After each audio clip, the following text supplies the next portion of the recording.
Magandang gabi, pambungad sa ating newscast. Sinampahan na ng patong-patong na kasong kriminal ang 15 anyos na suspect sa malagim na pamamaril sa San Jose National High School sa Tacloban. Iniimbestigahan din ng mga otoridad ang pananagutan ng mga magulang at guardian sa karumal-dumal na insidente.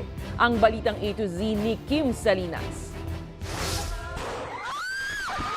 Sinampahan na ng kasong 3 counts of murder, frustrated murder at multiple counts of serious physical injuries ang 15 anyos na lalaking suspect sa pamamaril sa paaralan sa Tacloban City kung saan 3 kapwa estudyante ang nasawi at hindi bababa sa 20 ang sugatan. 15 years old lang talaga siya. I-determine pa ng DSWD kung saan siya ititindig, kung tried as an adult. Kasi 2 araw pinagplanuhan eh. So, it looks like murder. We refer the case para mag-imbestiga yung prosecution. And then, it is not only for one but to both of the minor. Sa ilalim ng Republic Act No. 9344 na kilala rin bilang Juvenile Justice and Welfare Act of 2006, exempted sa criminal liability ang mga edad 15 hanggang 18, maliban na lang kung ginawa ang krimen ng lubos ang pangunawa. Samantala, ang 14 anyos na suspect ay exempted sa criminal liability sa ilalim ng batas, ngunit itinurn over siya sa DSWD Region 8 para isailalim sa intervention program.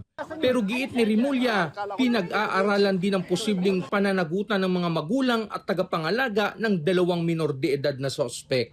Ang tinitingnan namin dito, yung culpability ng tiyahin at ng magulang dahil nakuha nila ang baril ng nakakatanda sa kanila. The mere fact na nagkaroon ng access ang bata sa baril, ang culpability dyan ay nasa kung sino man ang may-ari ng baril. Ayon kay Nartates, sumasa-ilalim na rin sa summary hearing ang pulis na tiyahin ng 14 anyos na gumamit ng 9mm Glock pistol at posibleng masibak sa tungkulin. Alam niya ang consequences and we have police operational procedures, we have policy, we have circulars, we have procedures in handling firearms, especially in safekeeping.